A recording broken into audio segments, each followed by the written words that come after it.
Hello, everybody. Welcome back to the 716 Sports Podcast. We're about to record the second episode. I'm Justin, and I'm here with Mike right next to me. Hey, what's up, everybody? We're going to do this thing for the second time, and it's going to be good. We're going to talk a little bit about the Sabres Development Camp. There's not too much to talk about, but we'll get some stuff in there. And then we're going to talk a little bit about the Buffalo Bills, and their training camp starts today, and what we think they're going to look like this season. And we have a former NFL linebacker and defensive end joining us later on. So, hope you enjoy the show, and here we go.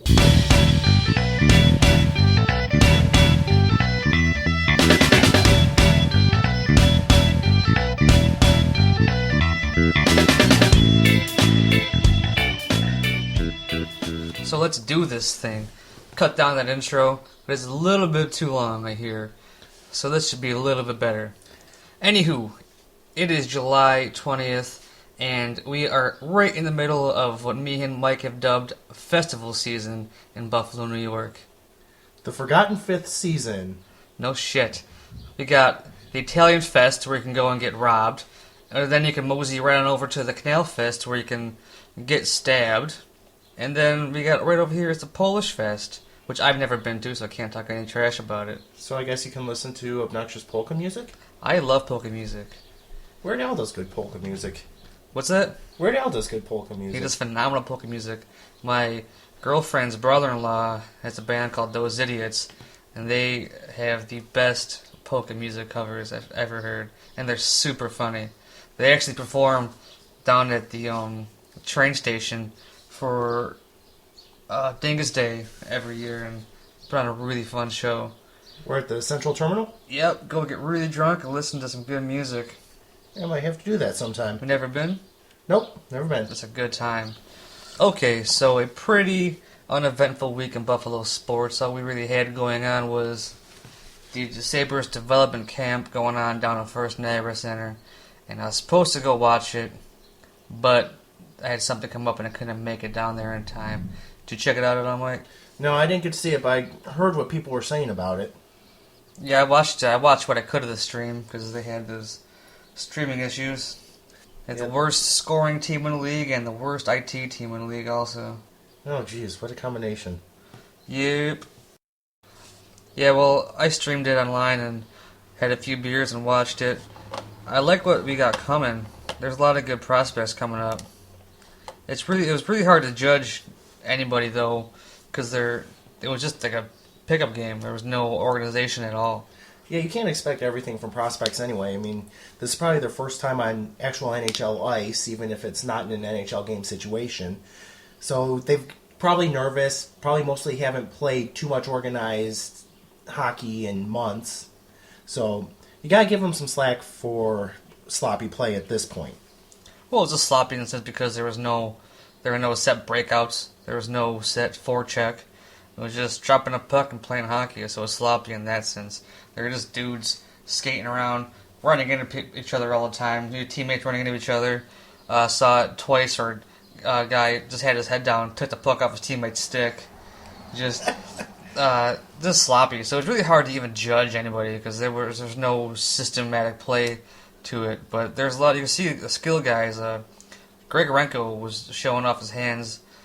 He had one defensive lapse, which almost caused a goal. Actually, the defensive lapse caused a scoring chance, which caused an offensive zone face-off, which they scored off of.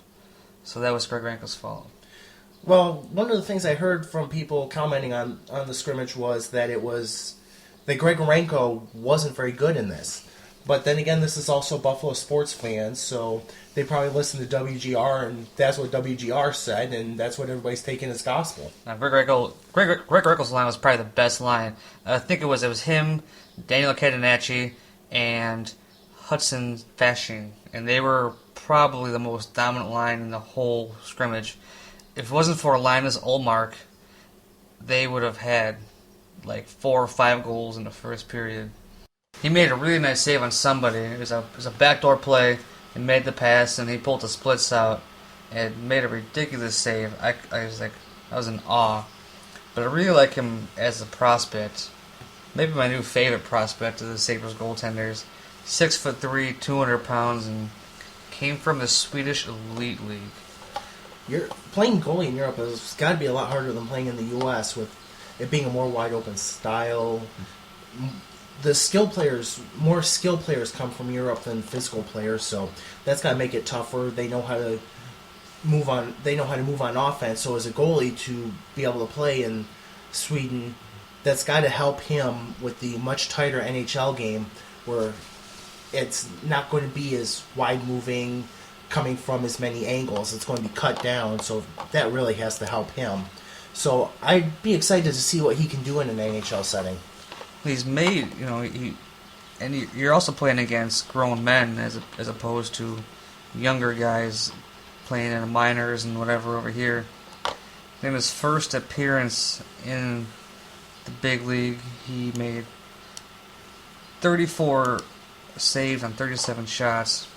It's pretty good for a goalie's first time in a professional league game. Yeah, that no matter what level that's at, that's pretty good for a goalie's first time playing in the level up. Other than that, I really like the way a lot of the players played. There's a lot of skill coming up, a lot of really powerful shots. One of my favorite players in the scrimmage was Brendan Lemieux. He was all over Ristolainen the whole scrimmage. They were battling, going at it the whole night. So what do you see him as? Do you see him as a player like his dad was, the agitator who could play? Do you see him more as an agitator, more as a scorer? I think he's an agitator that can play because he's got a wicked shot. He took one snapshot from the top of the circle and cranked it off the post. He's just got a really, really powerful shot. And he's got skill. He's got pretty good hands, and he can skate well. And his dad wasn't a bad player, but he's got the best of both worlds. That's something that the Sabres need going into the future. I don't know who I can compare him to, but I think he'll be a Sabre soon, and he'll be a fan favorite for sure. Other than that, I thought Reinhart played a good game. He looked a little sluggish, but I think it had a little to do with getting rocked by Zemgus Girgensons in the first period. Girgensons absolutely blew him up. The following day, he actually had a maintenance day. Already? Yeah, I think it shook him up a bit. He made one really nice pass. I forget who it was to, but he made a nice no look behind the back pass. I think it was Lemieux. Set him on a little mini break, but he showed his vision at times. I think he's going to be a really good power play player, from what I saw, the way he passes the puck. He actually scored a nice goal in the 3-on-3 scrimmage. He roofed some goalie. It's barred down wrister. Really sniped it. It was nice to see because his shot was not advertised very well. So based on, we've decided that he's probably going to be on the Sabres roster this season. I think he will be. Do you think he's truly NHL ready, or do you think he'll get the game experience to get NHL ready, or do you think he's any time away from it being NHL ready? I think he's NHL ready. I think if anything, he's got to get a little stronger. That's about it. And he battled in the corners. That's what I like to see. He was not timid about going in the corners. I think in one shift, there's some forecheck more than I saw Grigorenko forecheck all last season. Do you know if they're going to Traverse City this year? They are going to Traverse City. I know the Sabres have had recent success in the prospect tournament. Do you think any of the players that the Sabres are sending there this year will come up and have any success with the Sabres in this year or within that next year or two? It's actually a hard question to answer because I'm not sure who they're sending, and I'm not sure who's eligible to play. I know last year Grigorenko he was sent there, but he was deemed ineligible to play because he played too many NHL games. So that would make Pysyk unavailable, that would make Ristolainen unavailable. Zadorov would probably be eligible still. Probably. You'd be able to send Reinhart there. It's a hard question to answer based on that. But I think Zadorov can make the team, so he'd be a player that'd be able to help them. He'd be effective if he made the team. Reinhart, I think, is going to be in the team, so he'd be a player that would help Sabres get over any kind of humps that they're trying to get over now. But it's definitely something I'm looking forward to keeping an eye on is that Traverse City tournament because they have a lot of really good skilled prospects. I'd like to see the Mew in a game setting where he's not worried about future teammates. I'm really interested in seeing how Army performs. He's had a really up and down career so far in Rochester. He started out well last year, and then I think he broke his hand or wrist or something. And then once he came back, he started playing well, went down in the slump. So there's a few players I'm definitely interested in watching. There's a player that was in camp this past week, and I forget his first name, but his name was some Kajula, and he was a real surprise. And I think he's a really nice prize possession the Sabres might be able to put on the roster in the next couple of years. You mentioned an interesting player. You mentioned Armia. He was drafted in 2012, first round, from the SM Liga in Finland, where he played. He played at the top level, but he has not played in a single NHL game yet. Do you think that's odd for a first-round player to have been around for 2+ years, basically 2+ years, and not have played in the NHL? And if it's not unusual, do you think he has to make the team this year or has to be moved? No, I don't think it's unusual. He was in a weird situation because in Finland you have to serve a certain amount of time in the military before you can leave the country. So he had to fulfill his military time before he could come over to the States to play hockey. So that's why it took him so long to actually get over here, to get on the Amerks. But I don't think you'll see him on the Sabres this season. I think they have a lot of depth right now as it is. They have a lot of players they want to get a look at. You're still going to have Coletta or McCormick sitting on the outside every game. Greg Ranko's going to probably be a first call-up at any point this year. And they used Veroni a lot last season. So I don't think you'll see him, but I don't think it's a make-or-break year for him. I think they'd like to see him develop another full year before they make any decisions on him. I used to have a previous blog site called 716hockey.com, and I wrote an article about how I hated they drafted Joel Armia. I'm not a fan of European players. Yeah, especially when they're billed as European power forwards. I mean, how many of those are in the league right now? That's one thing I wrote about. Like, they're not very tough. He's got really good hands for a guy his size, but I don't like Europeans because they don't have the same drive North American players do. They don't grow up hoping for the Stanley Cup. A lot of those European players grow up hoping to go to the Olympics to win the gold medal for their country, and I feel like a lot of them come here for the fame and money. That's just my opinion. Yeah, and most of these countries that the European players come from have their own professional leagues that they can win championships in and be closer to playing with their national teams. So a lot of players do come here, though, looking for a Stanley Cup. Growing up, it's one of their dreams. Like Ristolainen, for example. I know he's one player who grew up with the Stanley Cup poster in his bedroom. So I like having a guy like that, a European like that on a team. Speaking of Ristolainen, came to camp 10 pounds lighter than last season. Apparently he's real cut up and ripped. And Chad Cassidy said that he's seen the weight loss directly affect his quickness and foot speed, which is a good sign. Mm-hmm. I think he'll definitely crack the Sabres' top 6 next season. And Zadorov was running around like a madman, just plastering players at the boards.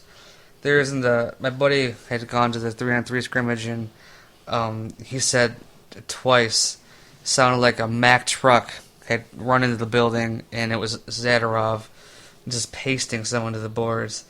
I love the way that guy plays. It says I don't mind the trade of McNabb last season. I was kind of upset when I first heard they traded him. I like the way he played, but right. I think Zadorov will fill that role. Yeah, it'd be nice to have somebody that can replace McNabb.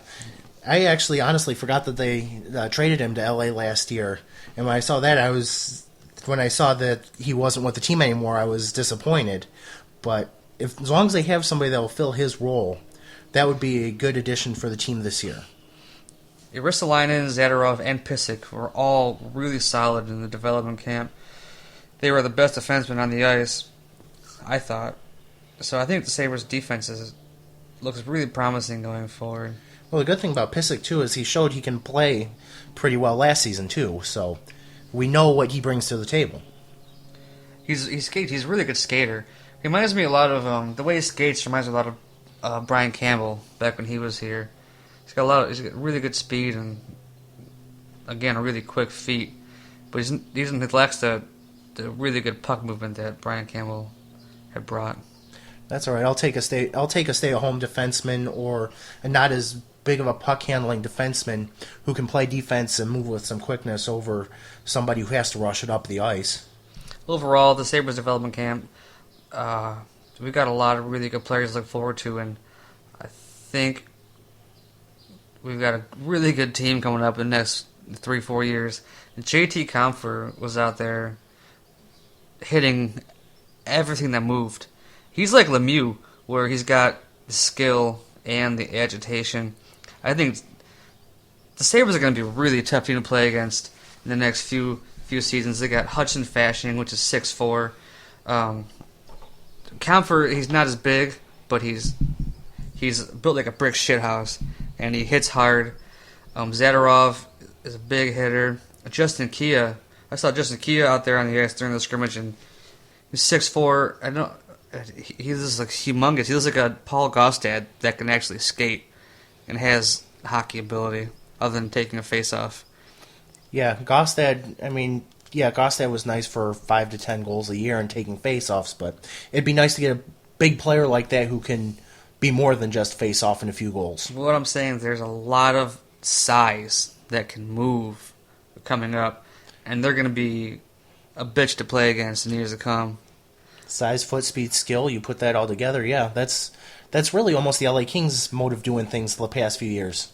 Tim Murray says he wants to play the game heavy, and with the players we have coming, that's how we're going to play. I can't wait.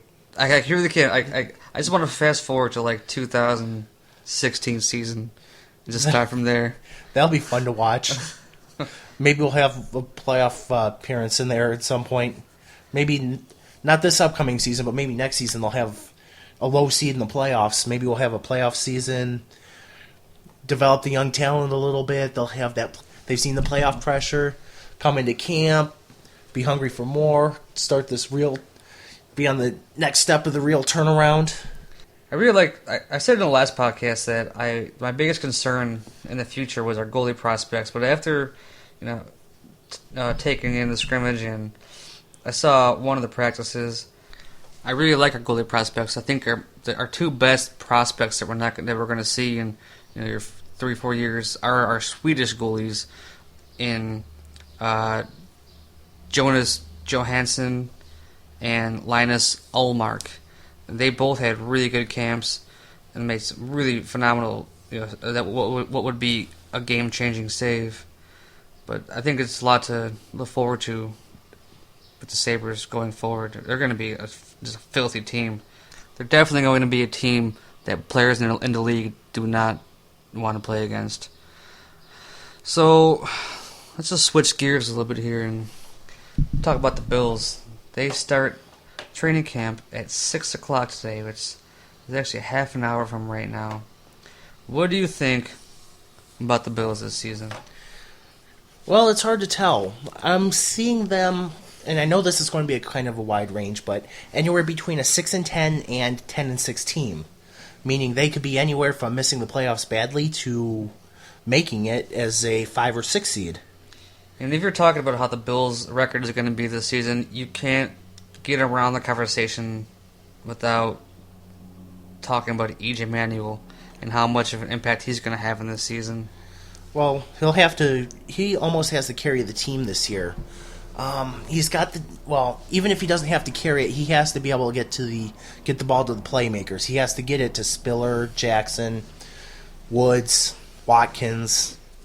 He's got to be able to get it to these guys. And last year, he definitely showed he has the physical tools. Whether has the maturity after just 1 year in the league, after he has the know-how, that remains to be seen. He showed positive signs last season, and he also showed his negative signs. But he did have a 59% pass percentage, which is pretty good for a rookie. So that's a nice positive sign. But one thing I didn't like about his game is that he's hesitant about throwing the deep ball, and he checked down an awful lot. It was almost like watching Trent Edwards again. Well, one of the things I didn't like about him checking down is that he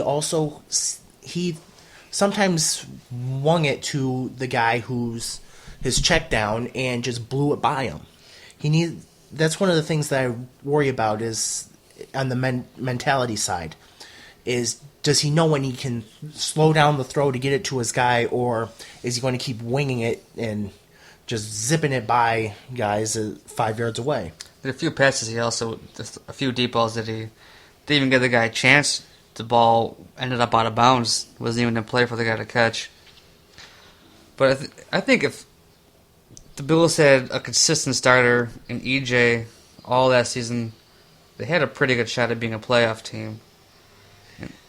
That I don't know. Another one of the things, his maturity and the mental aspect of it is, coming out of college, one of the knocks on him was he can't read a defense. He has to go with his first or second read on his receivers on his routes, and he wasn't very good on reading defenses.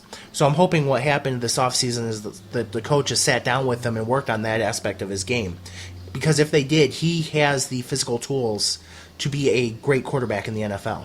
Well, I say that because we were only a couple games out of the playoffs, of making the playoffs, and a couple of the games that we lost were due to inexperienced quarterback plays. Like, for example, Jeff Toole throwing an interception in the end zone against Kansas City, and we lost by, I think it was a field goal. Well, week 1 against New England, that was bad play calling, but compounded with the fact that he didn't make a great pass to Stevie Johnson to convert a third down. I mean, they almost had New England beat. I don't think he looked bad in the games that he played in the last season. His worst games were against phenomenal defenses. One of his worst games was against the Jets, which are playing against a Rex Ryan defense. In my opinion, his worst game last season was against the Pittsburgh Steelers. But then again, you're playing against a Dick LeBeau ran defense, which any quarterback, he could tear up any quarterback, especially a rookie quarterback. But I think all signs point to yes about E.J. Manuel. I don't think we have anything to really worry about. Basically, it's just him getting the ball into the hands of playmakers. And C.J. Spiller should have a big impact on this season. C.J. Spiller, he's pretty explosive, and yes, he's had some injury problems, but he's still that explosive player, and he's probably the number one guy you have to get the ball in the hands of. If he can get back to that 2012 form, where he was unstoppable, I think the Bills would be in just fine position. I think he played most of last season with a high ankle sprain. And that'll slow anybody down. And I think it really affected him all season long. I think they don't... I don't like the way Nathaniel Hackett uses him. They run way too much out of the shotgun, in my opinion, and try to run the read option way too much. Which is one thing I don't think they should do this season, because they want to protect E.J. Manuel as much as possible. And he got hurt twice last season, both knees. Right. I think they should just throw the read option out the window. But I like the way Chan Gailey used C.J. Spiller, throwing him screen passes, putting him in spread formations, running the ball with the middle. I think it's the way you got to use CJ. You got to give him room to run, and handing the ball from the shotgun, I don't think is the way he should be used. Right, and if you do the same thing all the time, teams aren't going to respect that anything different is coming. So you got to maybe change it up a little bit.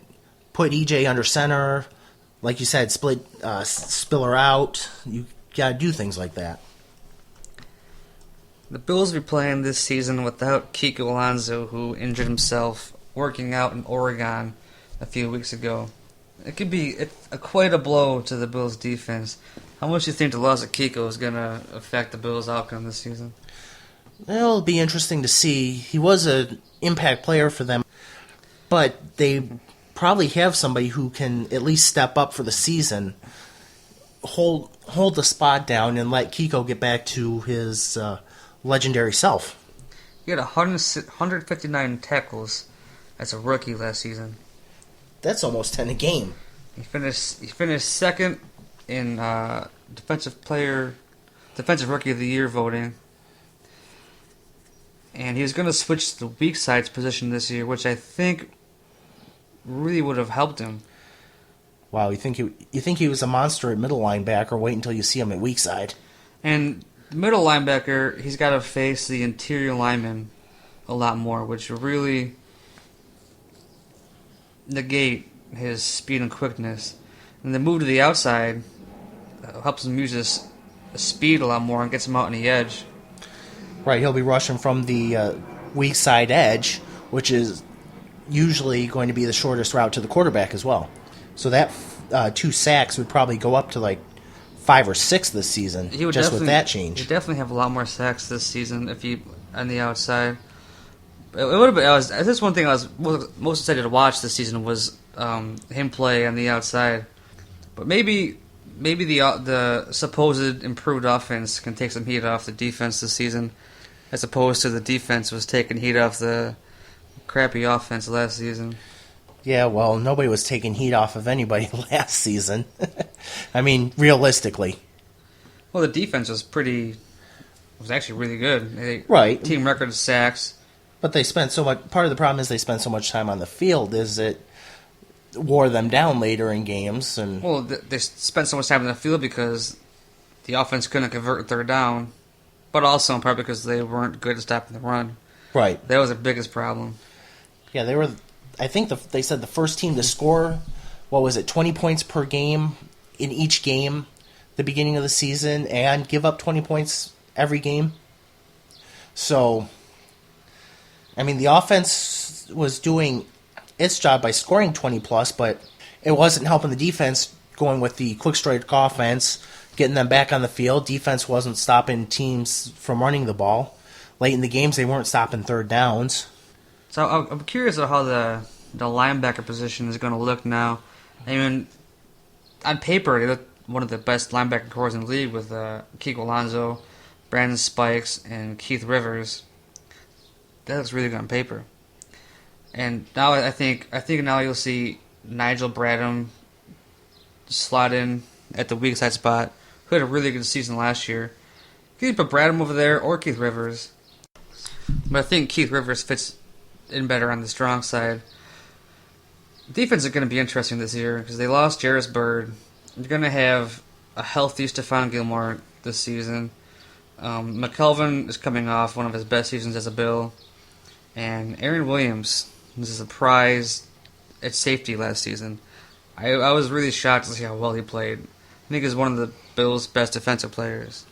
I honestly think the loss of Bird will be hurt slightly or be a push. I don't really think it's going to be a huge deal. I don't think it's going to be that big of a deal because they played a lot without him. True, early in the season. Yeah. So we'll see. There's also the situation with Darius going on. He's been arrested twice this offseason. Will he be suspended? Will he not be suspended? That can affect the defense tremendously because the Bills' defensive line is probably the top in the league. Yeah, and he is right now on the injury list, non-football related injury. Speculation is that it's due to him not being in physical shape at the start of camp. I mean, that can be rectified by the start of the season. But, like you said, he's had legal problems. He was racing down streets in this area. I mean, can that be rectified in time for the season? And if it's not, how much of an impact will it have on him playing this season? I think worst comes to worst, so he'll be suspended for like 4 games. This is NFL favorite suspension to pass out. Yeah, they should just come with pre-printed pink tickets. Here's your 4-game suspension, sir. What do you think about the Bills trading their number 1 pick next season for Sammy Watkins? It's too early to tell. If Watkins has a big impact on the team, even if it doesn't show up on the in the standings yet, if he has a big impact on the team that shows he has a high upside, then it won't be an issue. This team really was only a couple pieces away from being a playoff team anyway. And considering they played 6 games with 2 players who had not seen much in the way of NFL action, backing up Manuel, I mean, this team could easily have the pieces they need and maybe just need a season to gel together before making that playoff run. I like the trade for Watkins. I think he was definitely the best playmaker in the draft. It's going to come down to how they finish this season. Even if they're a 7-9 team, it'll make the trade better because they don't want to. If they suck this season, if they finish like 4-12, you're giving up a top 5 pick. If they finish 7-9, they're on 11 or 12. So let's hope they finish halfway decent this season, so they don't burn that top 5 pick. Right, but finishing 4-12 is not a sign of growth on this team. That would be a sign that Doug Whaley is now taking this team in the wrong direction. And especially after his comments about the Bills being a playoff team this year, I think they better finish more close to that 10-6 mark that I said earlier than that 6-10 mark, or even, like you said, 4-12. I think the whole season boils down to the play of E.J. Manuel. He doesn't have to be your superstar quarterback. He just got to be a game manager and get the ball into the playmaker's hands. Yeah, get the ball in Spillers, Jackson, Woods, Watkins, Goodwin. Get the ball in their hands. Williams. Forgot about Mike Williams. Just signed this offseason. I'm looking forward to the season that Fred Jackson will have this year. He's getting up there in age, but the dude never slows down, it seems. No, he's also not that flashy player either. He's a solid workhorse. He'd be one that CJ could learn how to pass protect from, because CJ is a great player, yes, but he's not strong protecting the quarterback. He was a lot better protecting the quarterback last season than his previous years. Yeah, and he's probably learning that from both the coaching, but from Fred Jackson, who's made that seemingly a priority of his every year since he's entered the league. Another interesting thing to keep an eye on during this training camp is the left tackle position. Cordy Glenn played really well last season, and right now he came to camp and he's on the active non-football illness list. Which could be something. It could be serious, but it could also be he's ill and is day-to-day. Right now they got him as day-to-day, but in terms of left tackle, right now they have Sean Trell Henderson, and he used to be, quote-unquote, the next big thing. He's a first-round talent, got drafted in the 7th round. He had a series of off-the-field issues which made teams question his commitment to football, this, that, and the other thing. Whaley admits that he's got to deal with his off-the-field demons, as he referred to them. But he's got the talent. He's a former first-round talent. Dude is 6'8", 344 pounds. So he'll be. So if he plays to his first-round talent, he'll be good for protecting EJ's blind side. I think if Cordy Glenn is out for a period of time, I don't think it'd be that big of a loss if this guy plays up to his former first-round projection. No, it won't be that big. It won't be a big loss at all. It probably won't even be a loss. It'll be a push. On the other side of the line, in the right tackle position, they have Cyrus Kouandjio, which was a questionable pick only because of his knee injuries. He had his fair share of knee injuries. He's a first-round talent, but a lot of scouts, thought his knee injuries would push him out of the top 50 pool of players in the draft. But I think he'll be a much better fit at right tackle than Eric Pierce. Yeah, Pierce played solidly at points last season, but I don't think he's a long-term solution there. I don't think he's a long-term right tackle. He'll get you the few games. He'll probably be a solid backup, but I'd like to see what he can do as a right tackle. So overall, I see the Bills finish 9-7. I think they have a really tough schedule this season. The loss of Kiko is that's gonna take away a good chunk of tackles he would have had. I don't think the loss of Kiko Alonso are going to be that big. I mean, it's definitely an impact, but I think the players, the talent they picked up this season will help them fill that void. And I think it really comes down to how the offense performed with EJ Manuel. They lost Stevie Johnson. Well, they traded Stevie Johnson. Picked up Mike Williams. Picked up Sammy Watkins. Looking for Robert Woods to have a breakout season. The Bills love that guy, and it comes and C.J. Spiller and Fred Jackson. And I have good feeling about the Bills this season.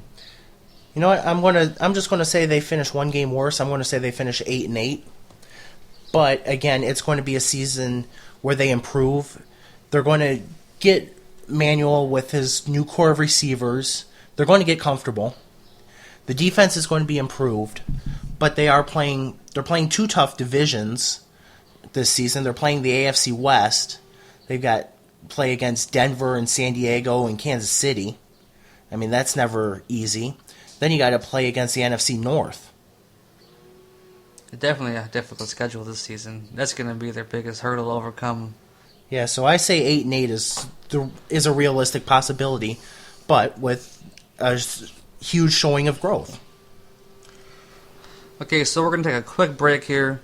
We have former NFL player Angelo Craig, who's just arrived. So we're going to get all set up with him. And this is our first interview on the 716 Sports Podcast, so we'll see how it goes. So we got Angelo Craig here, former NFLer, drafted in the 7th round by the Cincinnati Bengals and was on the Patriots for a season, and most recently played for the Hamilton Tiger Cats. Thanks for having me. No problem, dude. I'm excited. Where'd you play your college ball? University of Cincinnati. Nice. What was your favorite school to play against?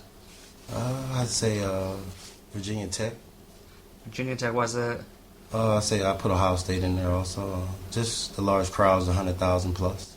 Was it a good rivalry between you and Ohio State, being in the same state? It wasn't much of a rivalry. So what was it like being drafted? What was that? Was that a sweet feeling? Yeah, no matter where you go, you wait your whole life for this one day and this one moment, and it happens. So no matter where you go, you just want to make the best of it. Where were you when you got the phone call? I was actually at home with my family. Did you piss your pants? No, I went 7 rounds. I really didn't at that point. You're probably still pretty stoked though, huh? Yeah, definitely. And you told me the other day at work that you get a lifetime pass to the Hall of Fame, huh? Oh, definitely. Yeah, that was being from Ohio. That's pretty big for me, and following the NFL all my life, and just having access and actually being drafted into the NFL. So it's definitely a blessing. That's pretty sweet. You been there? Oh yeah. What was your favorite part about it? I say pretty much everything about it, man. Just watching the sacrifices and hard work that these guys put in over the time just to elevate the game to where it is now is definitely cool. So, with the Buffalo Bills start their training camp today at 6, do you remember your first training camp? I do. Was it exciting? It was very exciting. I actually was pushing for time getting there, so I was kind of late. But once I got there, I think I made the best of my opportunity. Did the veterans play any rookie pranks on you? Oh, every day, all day. What was the What was the best one that they came up with? I don't know. I know when I was in Carolina, I had to carry the pass for Julius Peppers and those guys. So I really wasn't ecstatic about it, but I did it because I wanted to be a part of the team at the time. You gotta do what you gotta do.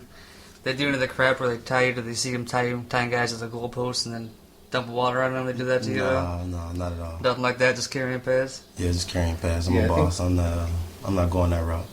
Yeah, I think they stopped doing that goalpost tying and all that kind of stuff years ago. That's probably for the smaller guys. So back to your college days at Cincinnati. Who was Cincinnati's biggest rival? I'll say Louisville at the time. It's Louisville. Eric Wood came from Louisville, right? Yep. You play against Eric Wood? Definitely. Him and Brian Brown. It was pretty hard to get in that middle when he was there, so big ups to him doing everything he's doing with the Bills right now. Yeah, he's a Buffalo fan favorite for sure. Definitely. He's a big advocate of getting the Bills out of Toronto. So you were on the Patriots? Yeah. You ever meet Tom Brady, I'm assuming? Actually, Tom was one of the first guys I met when I joined the Patriots, and we knew each other on a first-name basis, so that was pretty cool for me. Really? That's pretty sweet. So is he a pretty nice guy, or is he a smug guy like everyone assumes in Buffalo? No, he's a down-to-earth guy, man. You know, the media get this big perception and want to put things in the wrong light, but he's definitely a great guy, man. One of the most humble guys I've ever met. He's just a guy that Buffalo fans love to hate. That's all. So I had to ask. Oh, definitely, he got you guys' number, year after year. So. Oh, he definitely got our number. So, how's Bill Belichick as a coach? Oh, he's great. I mean, I can't say nothing bad about Bill. When it comes to Bill Belichick, everything speaks for itself. The outside world may not know Bill, but I've actually played and sat in meetings and had the one-on-one meetings with Bill Belichick, and I think it was some of the most humble experience I ever had in my life. Was he pretty tough on you at times of practice? Oh, yeah. And imagine all the coaches are.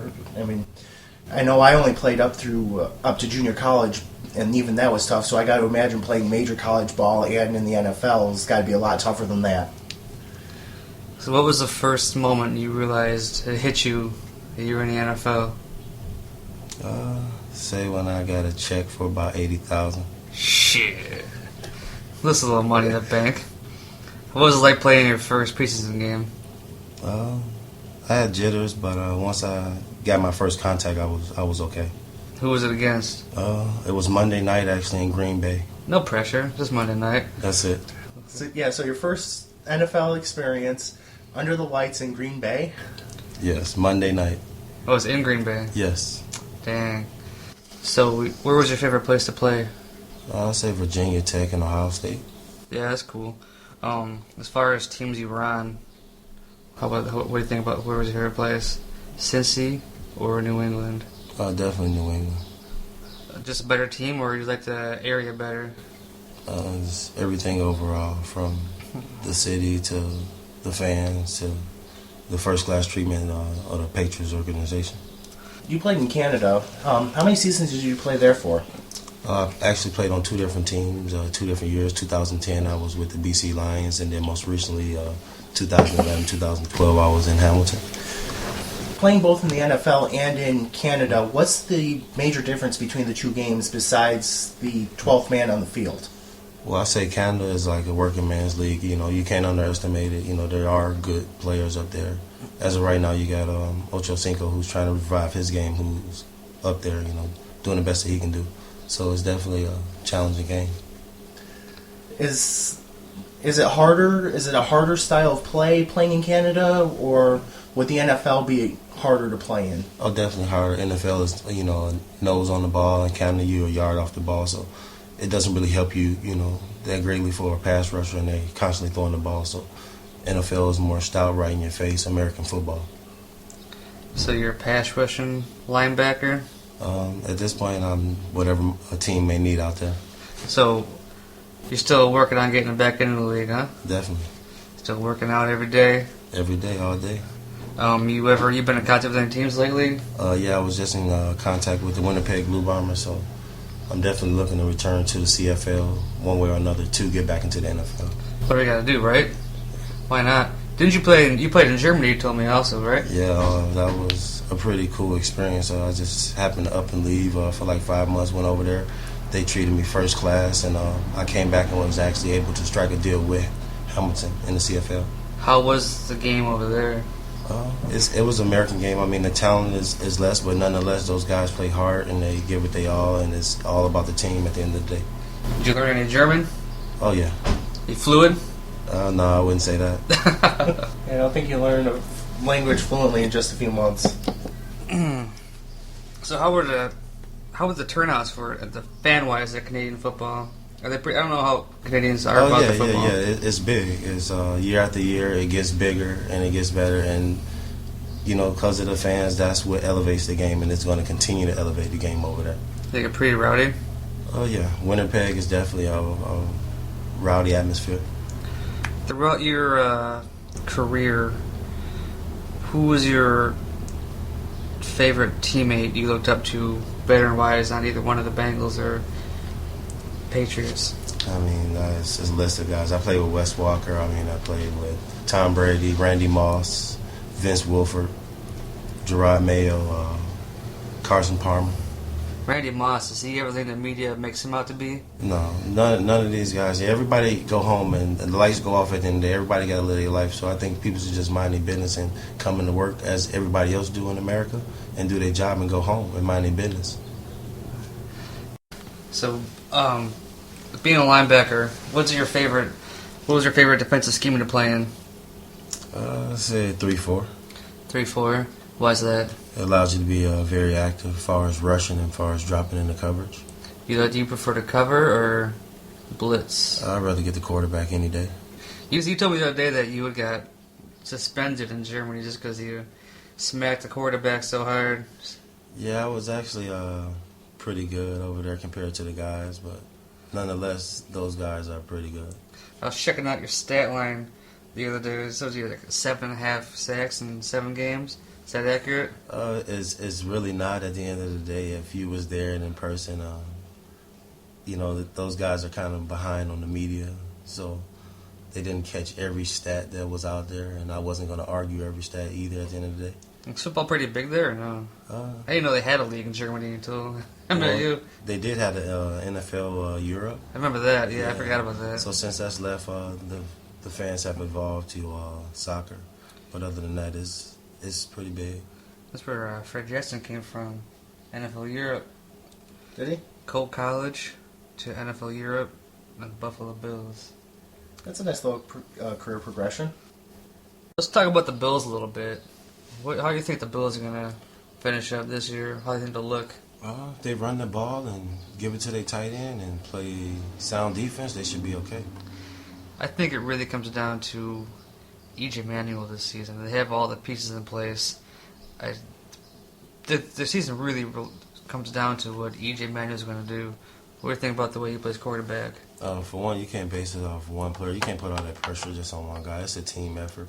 But yet and still, yes, E.J. is the quarterback. He is the face of that franchise as of right now. So he does have a pretty big job to do. But nonetheless, you can never put all the pressure on one guy. So, how much do you think the Bills are going to miss Kiko? Well, they're definitely going to miss him, but they have to take the next man in mentality and keep pushing forward. The AFC is going to be tough.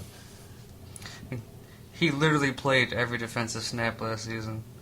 He had 159 tackles, 4 picks, 2 sacks, and 1 forced fumble. It was supposed to be a breakout season for him. He's going to switch from the middle to the weak side, where he can have a lot more room to run around and just wheel.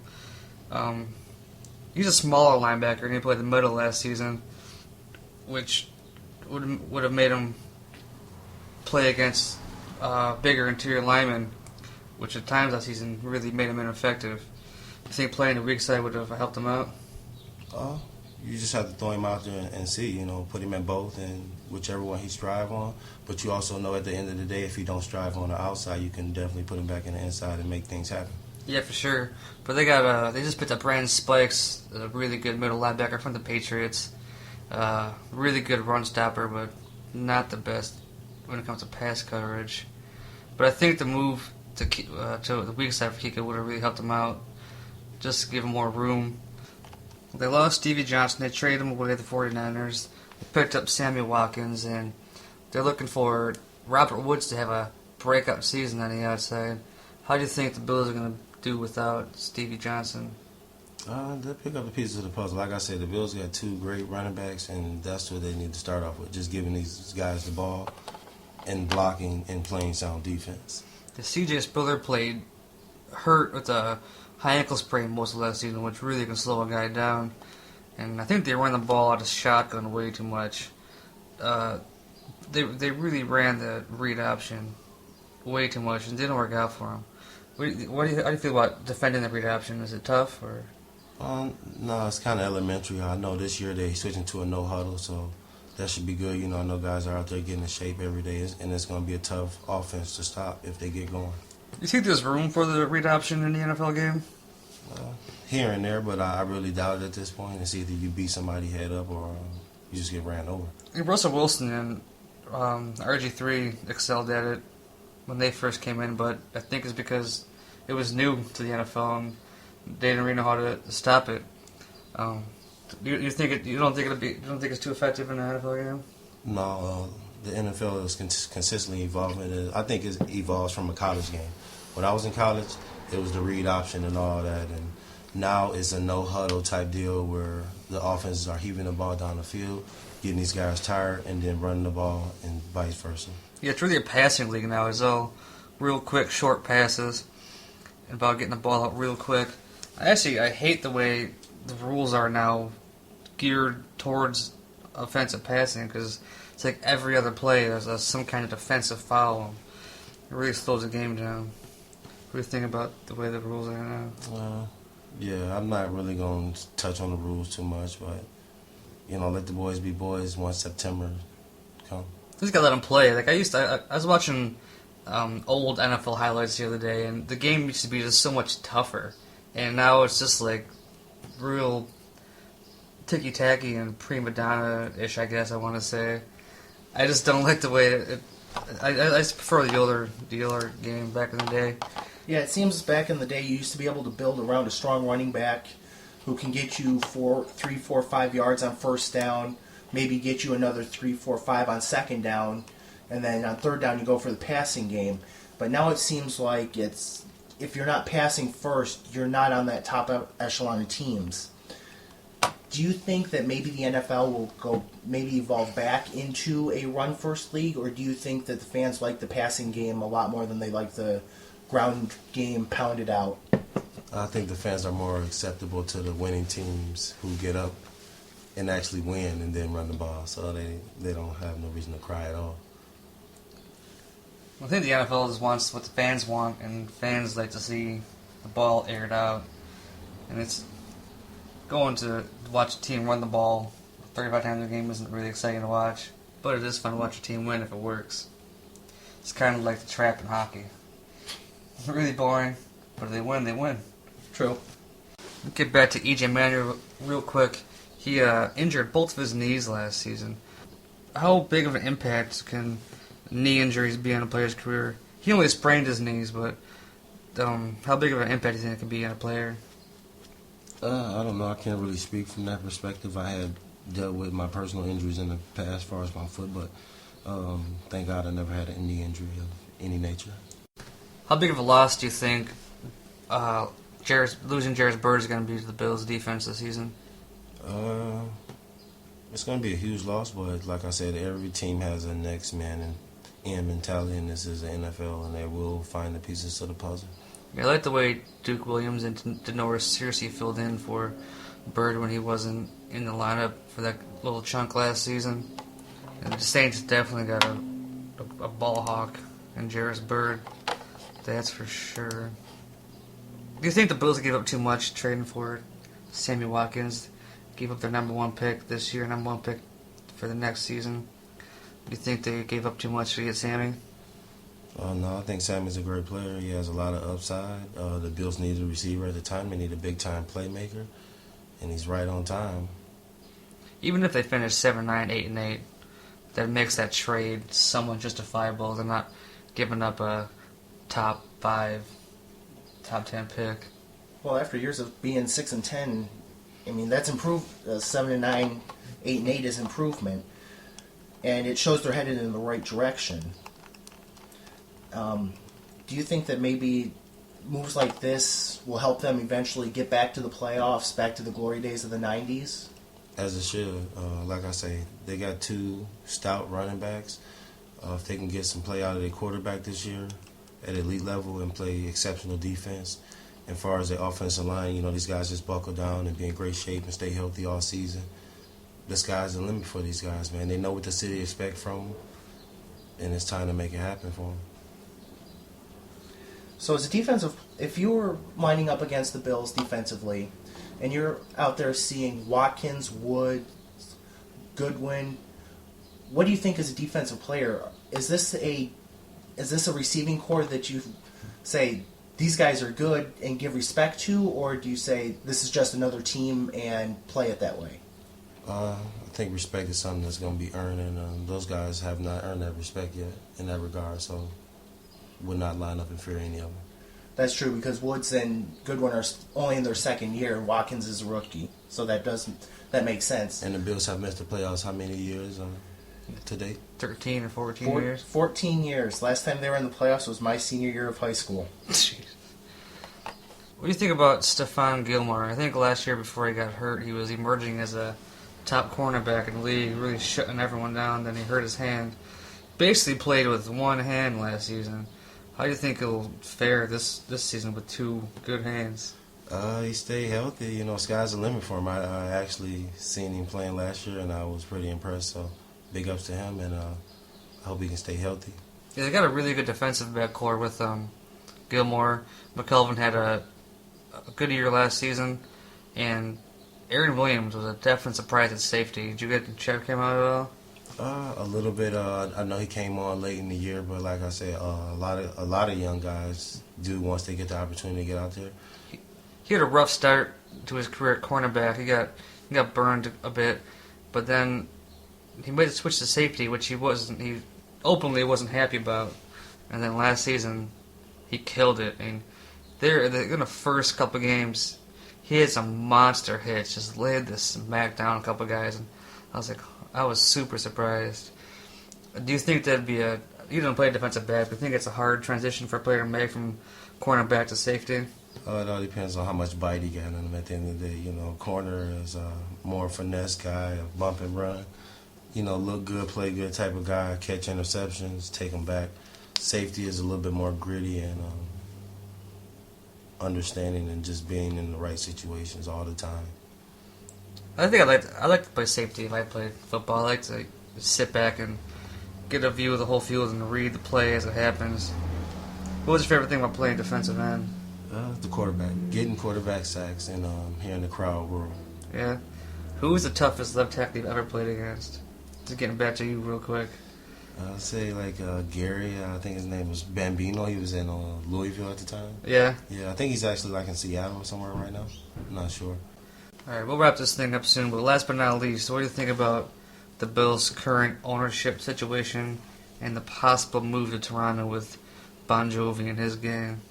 I don't think the people of Buffalo and the state of New York is having that. It would be best for them to put it down on the water, you know, create revenue, create jobs, and just a great atmosphere for this city. I think Orchard Park is a little bit out the way, but, you know, nonetheless, these guys go out there and have a great time each and every Sunday. But I think by moving it downtown, we'll create more revenue and a big change for the city. See, I know personally that I'd be against them moving the team to Toronto. I've heard that the Rogers Center is a very sterile environment. The fans really aren't as much behind the team as they could be. And from a fan's perspective, they don't allow tailgating in Toronto. So that's one of the game day experiences that the Buffalo Bills are known for. So I know from a true fan, I'm not trying to say that you're not a fan or anything, but you've played where I'm just a fan of the game. From my perspective, that's kind of a negative to moving the team to Toronto, is that you lose that whole exciting game day experience by moving the team across the border. Right, definitely when you got working class Americans, you know, each and every Sunday giving their hard money and supporting their team to take the great environment before the actual game away is a loss. And if an environment like Toronto, where they say it's not very, there's not much fan excitement and anything like that, does that affect how you feel going out on the field and playing the game? It does as a player.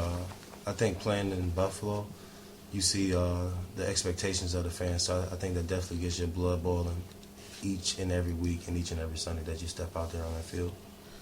Getting back to what you said about the Rogers Center and fan excitement, I don't think they would play in a Rogers Center. They would build their own stadium, and it wouldn't be the Buffalo Bills playing in Toronto. It would be the Toronto whatever. So I think they'd have a lot more fan support if they had their own actual team. But I'm done with what you said about them being down in the waterfront. Especially if Terry Pagula buys the Bills, I think it's almost a guaranteed fact that in the next 5-6 years we'll have a waterfront stadium. Well, you heard it here first. Thanks to Angelo Craig. Speaking of coming to Orchard Park, do you have any idea what the league's perspective is of, you know, players coming? What do players think about coming to Buffalo? What do they think of the city from an outsider's point of view? Small, old-fashioned. I think a lot of the flack that Buffalo gets from its football players is because it is in Orchard Park and not in the city. Because Buffalo Sabres players love it here. They, play here and eventually move here and start families here and stay. as opposed to a lot of Bills players. They just get out of town as fast as they can. Come in for the season, have their off-season home elsewhere. Usually, most of the time. But we'll let you get going out here. I know you got things to do today. I appreciate you coming on the show. And Definitely. Thanks for having me. so that about wraps it up for this second edition of the 716 Sports Podcast. A lot less to talk about. We did what we could. We actually weren't really prepared for this episode. Busy week, and that was our first interview, and it's actually interviewing a person is a lot harder than it seems, huh? Yeah, it's not easy. I guess these guys on TV and on the radio have a lot of years' experience doing it, which makes it easier for them, but... And I wasn't prepared at all. I had nothing prepared to ask him, and totally winged it, and it's been clunky. It happens once in a while. We'll figure it out. Second episode is not going to be perfect. It wasn't awful for a first interview.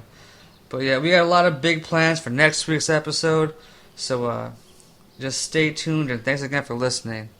You all have a great week, and go Bills. Go Bills, and if I get lost on my way home with all the festival road closures, I will be yelling and screaming for help. Take it easy, folks. 716 out.